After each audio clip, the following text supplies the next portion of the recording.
Assalamualaikum. Terima kasih semua kerana sudi datang ke channel Dr. Pokok. So pagi ni kita tengok kita punya apa yang ada di kebun ni lah, di ladang ni. Ni dia. Ada 1,500 polybag. Kat sini dah mula nak keluar buah dah. Nampak dah? Dah mula nak keluar buah.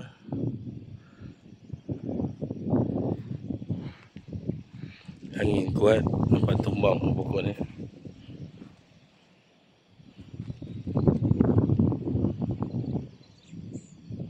Banyak rumput dalam ni.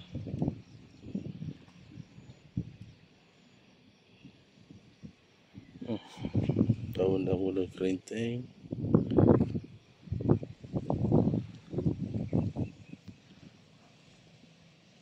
Buah kerinting.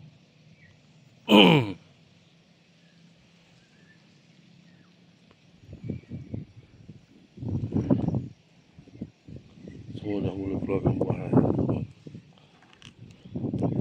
Tak betul kan? Penuh dalam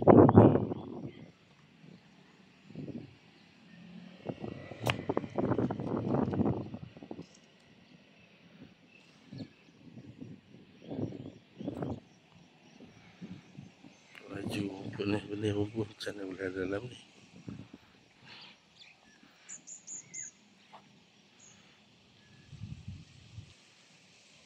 Cuma nak bunga ni. Semua angin sikit lah, kuat kat angin ni.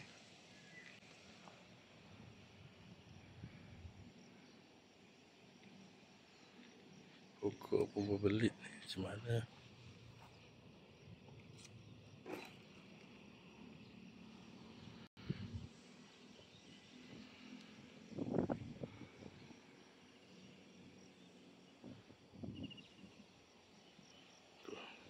Jauh di sana tu.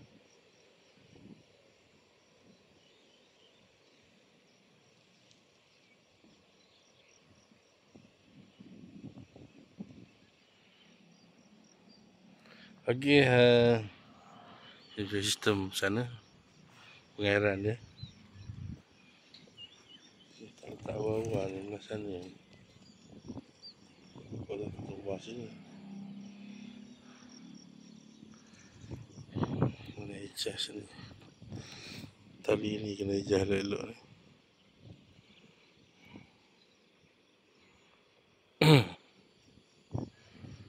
Boleh gini.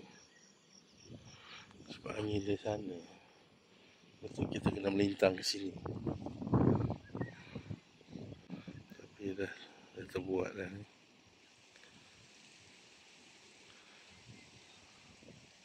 Okey, itu sajalah hari ni. Semoga dia membesar dengan elok lah. Saya tak tahu nak cakap apa.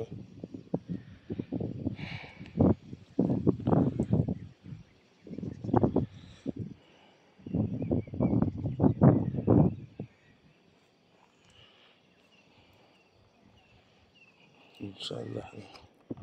Kalau kita pakai yang rawat macam ni, kita pakai recycle punya apa nama ni, kokopit, memang rumput dia penuh.